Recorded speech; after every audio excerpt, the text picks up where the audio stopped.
Hey there, YouTubers. So we're going to talk about motherboards for your 10th gen. There's your 10th gen CPUs. It's a lot more than this, obviously. We're going to get into this. We're going to talk about some things that you'll want to consider. A lot of people ask me, "Hey, can you help me pick out a motherboard?" And it's you got to give me more information, folks, to really help you.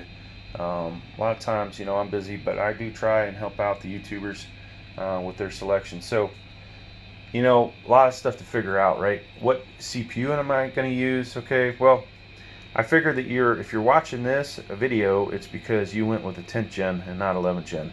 So there's a lot of stuff you need to know about motherboard selection now. I did something similar to this 6 months ago, but you know what? Life has changed since then. So we are moving on, and we're going to talk about it as it sits March 27th or March 28th of 2021. So CPU wise, 10th gen makes up Celeron, Pentium, and then the core, right? So i3, i5s, i7s, i9s. We've got three of them in front of us. That also breaks down to a locked processor, an unlocked processor. These have a K in them. Okay, so they're unlocked. That means I can overclock them. This guy here is locked, and it doesn't have the K. It does have an F though. This means it needs integrated graphics. Or excuse me, it needs a graphics card. This guy also has an F. It needs a graphics card. This one does not. All right. So different things you would want to go with if you are buying one of these unlocked processors. Your goal is going to be Z490, such as this one right here, or now that we have Z590 out, potentially this guy, right? So not a whole lot of difference in how this processor is going to run in this type of motherboard, okay? This is not going to unlock all of the benefits of Z590 with a 10th gen. When you get an 11th gen, you will notice some differences, okay? So the PCIe 4.0 GPU and the M.2, so that's a Gen 4, you see Hyper M.2, that is not going to work with 10th gen, all right? Over here, the Z490 that I have, this is a Gigabyte Iris.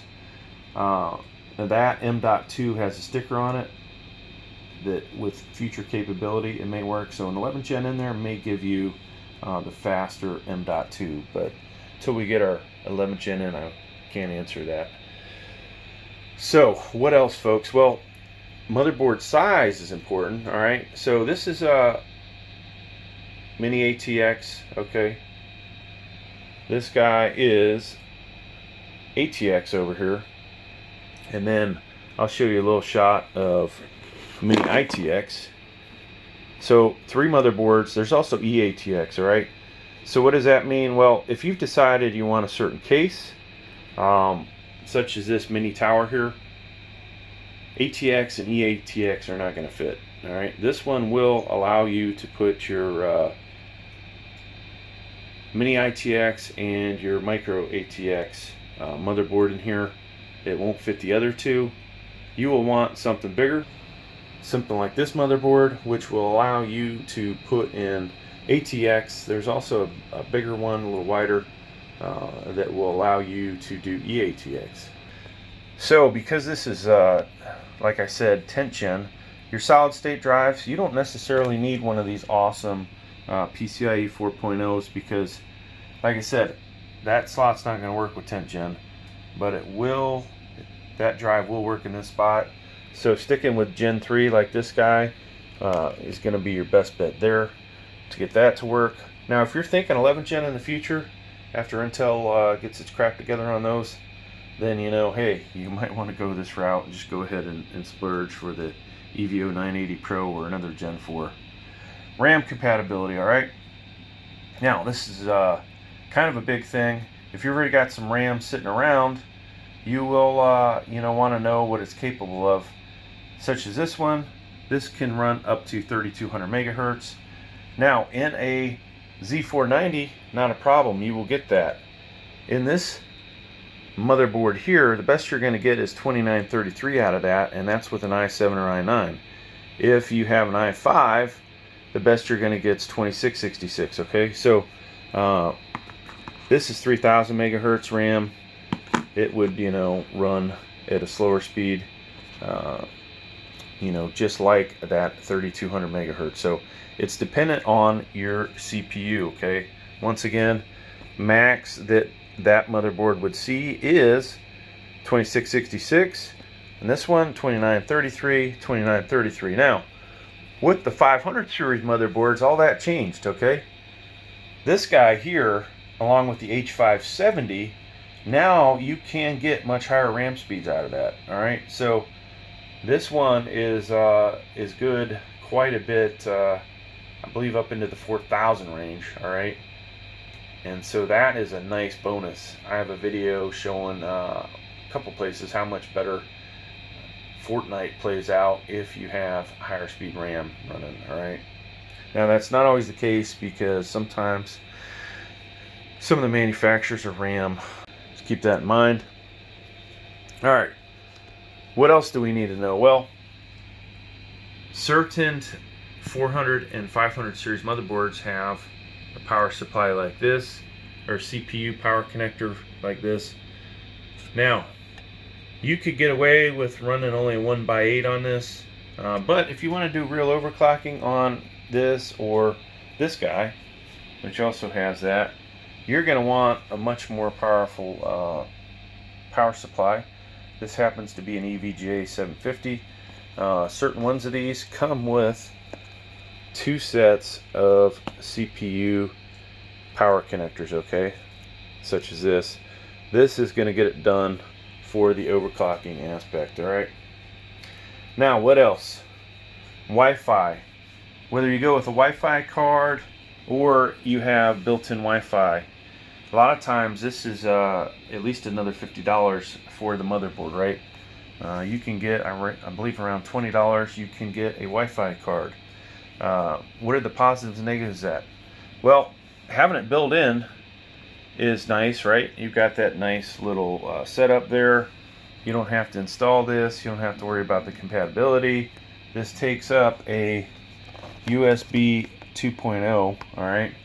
So what does that mean? Well, on this motherboard, I could put it in at the very bottom and then plug it in there, and we're probably pretty good, right? We still have room to hook up other stuff, the graphics card there, maybe even an additional, we can even put an additional one of these in here. This is another SSD that we could plug in here, all right? But this is too big to stick in here. So some of these motherboards are not really set up to help you out. This guy has a smaller one, all right? So you can't go 2 graphics cards on that, but you could add an SSD. So that's a nice thing. Just things to think about, right? How many PCI expansion slots do you actually need? I can tell you that, let's look at another example. So this is a B560 MATX, and I've got basically my graphics card taking up the PCIe 4.0 spot. But then over here, we've got these 2 smaller ones. Now, it'd be hard to plug anything in that one if you're right on top of the fan. And then this guy, only limited stuff you can put in here. So this could support a Wi-Fi card, but beyond that, you know, there's not a whole lot going on. And this one also, being that it has Hyper, the Hyper M.2, which is buried under here, you can't see it, allows me to only have one SSD. So this one, you know, you pretty much go big or go home with your SSD on this, or, you know, have mechanical hard drives in the back. All right, so let's say you want to have RGB. This fan, you know, will allow you to change colors, the pattern, all that stuff. To be able to control that via the software that comes with the motherboard, you're going to need this kind of, this will be the connector on the fan. And then right here, if you can see it, this gray one, that is the connector that this goes with. So you want to make sure that your motherboard supports that. If it doesn't, then, you know, it's not going to work. All right, other things to consider sometimes. This USB 3.2, sometimes you'll have a case that has multiple USB 3.2s, maybe a whole 4 of them. if you don't have two sets of these, like this motherboard has one here and another one here, you're never going to get that to work, right? So you'll only have half of them working, all right, with the cable that comes from the case.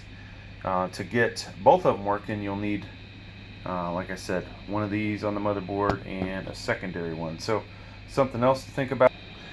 Now another thing, you know, the size of your CPU cooler. This thing's ginormous, right? This is awesome Noctua here. You know, if you wanted to cool something like the i9-10900F with that, that is not the ideal CPU cooler for that, okay? And anyway, since you can't overclock on this, it would be a mistake to go with, you know, one that you could overclock with. You don't need something this big for a locked CPU. All right. RAM slots might be important to you, okay? If you have, say, 4 sticks of a certain type of RAM and it's all the same RAM, it's all compatible with that motherboard, you might not want to go with a motherboard that only has 2 of these, okay? In this case, there's 4. I have an example here, and this picture shows 2, and then our B560 also has 2. Now obviously if we felt like we needed more RAM, we could get something like this. These are 16 gig sticks, and you would still have, you know, a decent amount of RAM. But it all kind of, you know, factoring in what you have lying around. You don't want to always have to buy new components. RAM has shot up in price, so if you have decent 4 decent sticks, you might want to use those, right? And even sometimes 4 sticks of 2666 megahertz RAM can be better than 16 gigs of 3000, of 3200, of 3400. There comes a point where, you know, the higher speed replaces the quantity of RAM, but you know, you might be able to get away with that. So another thing to consider there. So one thing that I can't stand is when a motherboard doesn't have a built-in I/O shield. This one does. All right, so some of you may hate those things like I do. You may want to consider that as you're looking at a motherboard to get a built-in I/O shield. Other things to consider, you know, we don't do mining on this channel, but some of you may need more PCIe slots for multiple graphics cards. Some of you may just want to run multiple graphics cards. So decide how many of these PCIe 3.0s you need, whether you need 4.0. You know, for 10th gen doesn't matter, but you know, how many of these you'll see that you can usually get up to 3 of these on one of these type motherboards. Most of the time it is 2 though. Alright folks, so that's going to wrap it up. Hopefully you got something out of this. And like I said, you know, this is really looking at 10th gen into either 400 series or 500 series. Alright, so to be honest with you, block processor, this or the H570 is the way to go, okay? Running faster RAM, and considering the prices of these aren't bad in comparison to the 10th gen ones, the 400 series, you know, kind of the way to go. Now, one thing that we didn't talk about with motherboards, these are LGA 1200, okay? So you're going to see out there B550, X570, I believe there's B520 as well for AM4, okay? Those are not compatible for 10th gen B560, H570, and then forget about the H510 version of this because it's not compatible. So 400 series wise, H410, Z490, B460, and H470. But like I said, lock processor, get that or the H570. Unlock processor, for that I would say go with what the best deal is. You don't really get a whole lot out of this except for some, you know, future proofing. Z590 is probably or Z490 like this one, you know, is probably still a better deal. Most of these motherboards are starting, you know, around 180, where you used to be able to get the Z490 starting about 150. I did get this one for a heck of a price, folks. I think after rebate, $129.99. but probably not likely to get that. And it is ASRock, right? So that's the final thing we're going to talk about. All right, so there's all kinds of different manufacturers of motherboards, and in this case, you saw, a couple ASRock, you saw Gigabyte, and this guy here should be MSI. Yeah, MSI, Asus. There's also BioStar. But if you were to just straight up ask me what I'm gonna recommend to you, it's gonna be either the Gigabyte, the MSI, the Asus, at the very bottom, ASRock, BioStar. Now, why does this channel have a lot of ASRock on it? Well, that's because we don't make a lot of money on this channel, and these are the more affordable boards, okay? So, does that mean I'm going to recommend any of them? Probably not. But I will use them, I'll abuse them, and we will, try and do what we can do with them. But, yeah, usually I stick with, these guys. If I had an Asus around here, somewhere I do have a box, but it's not the right box, so we can't use that one for the video. But, yeah. That's how I would go quality wise, and I mean you can kind of just see it. Not much nicer package over here, everything just always seems cheap, and if anything's going to break on these on a motherboard, it always seems to be on an ASRock. Okay, so now that said, I say break, certain pieces off of here break off, but the thing still works. So there is that aspect, but quality wise, and I'm talking manufacturing, I'm talking the way the BIOS looks. Usually these guys have better BIOS.